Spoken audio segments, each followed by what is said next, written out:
I think quality of life is such an important part of our community here in Logan. That's what draws people here. We have such great outdoor amenities, whether it's the mountains, the rivers, our beautiful valleys. We need to really focus on that and preserve that and make sure it's there for the next generation and for all of us to enjoy now, because again, as development continues to create buildings and structures, we also need a wild place in our life.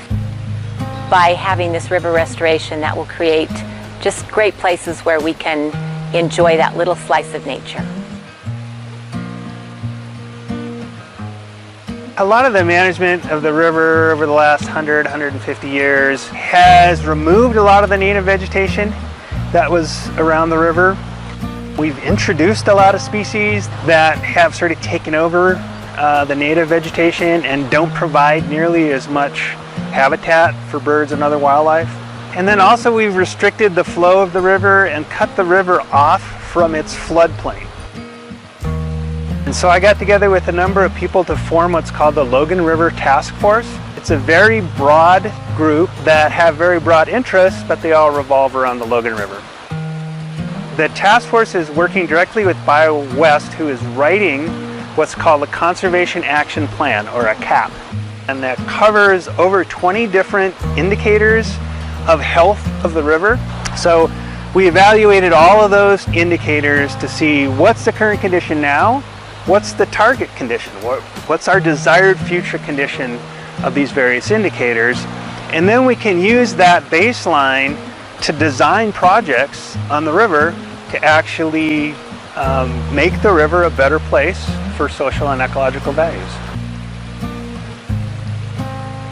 Part of what we tried to do was move the river off of the road, route it out through an area where there's good riparian vegetation on both sides.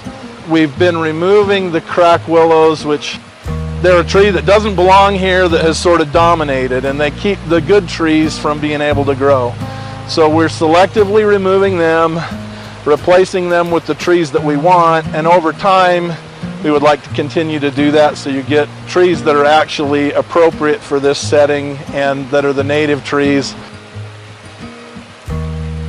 By restoring the river to its natural meanderings, we were able to help with the flooding issues, but also create some great trail and park space. And as we continue to improve that, there'll be some larger areas of the river that are swimming holes, fishing holes. They'll be large enough to bring a kayak or a paddleboard and play around. So I think it's a real asset to our community if we can open up these spaces and allow people to really get back and experience the river. So we're continuing to try to keep the vision of the Conservation Action Plan and Logan River Restoration alive.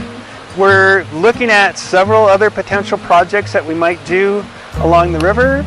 And once we figure out exactly the types of projects that we can do and design those projects, again, we'll be looking for some additional funding to actually be able to put those on the ground.